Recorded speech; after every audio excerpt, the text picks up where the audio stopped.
Déforestation, incendie, les forêts sont sous pression en Afrique. Chaque année, le continent perd plus de 3,9 millions d'hectares de forêts. À cette destruction vient s'ajouter la dégradation des forêts, dont la conséquence est notamment le recul de la biodiversité et l'accentuation de l'impact du changement climatique en Afrique. Pour améliorer l'action climatique sur le continent, les experts recommandent une collaboration avec les communautés locales pour restaurer les écosystèmes forestiers dégradés.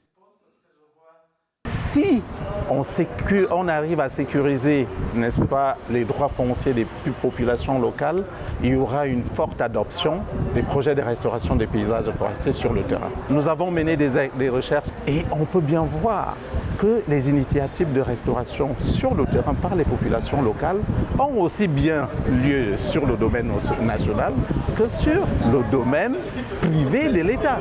Donc les gens ils travaillent sur la base de leurs droits coutumiers et sur la base de ces droits coutumiers, ils peuvent hésiter à certains moments à planter les arbres sur un domaine où ils n'ont pas forcément, n'est-ce pas, tous les droits nécessaires. Il reste aujourd'hui peu de terres libres sur la planète.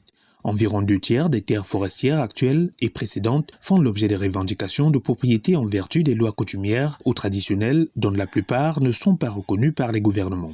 Si la restauration des forêts est un impératif pour la séquestration du carbone, cette solution, de l'avis de certains experts, ne peut fonctionner que si les espaces restaurés respectent et complètent les besoins et droits fonciers coutumiers des populations locales. Ceci afin de trouver un équilibre entre l'enjeu écologique de la planète et les besoins socio-économiques des populations locales.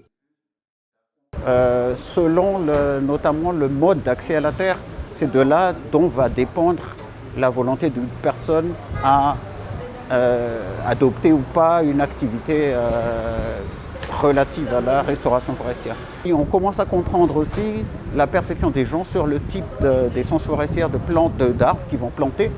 On ne plante pas n'importe quel arbre, et notamment un des résultats essentiels à Madagascar est que les gens auront tendance à planter des arbres fruitiers ou qui leur donnent des bénéfices. 28 pays d'Afrique se sont engagés à restaurer 113 millions d'hectares. L'atteinte de cet objectif permettra de surpasser la barre de 100 millions d'hectares devant être restaurés d'ici à 2030 à travers le continent selon le programme AFR 100.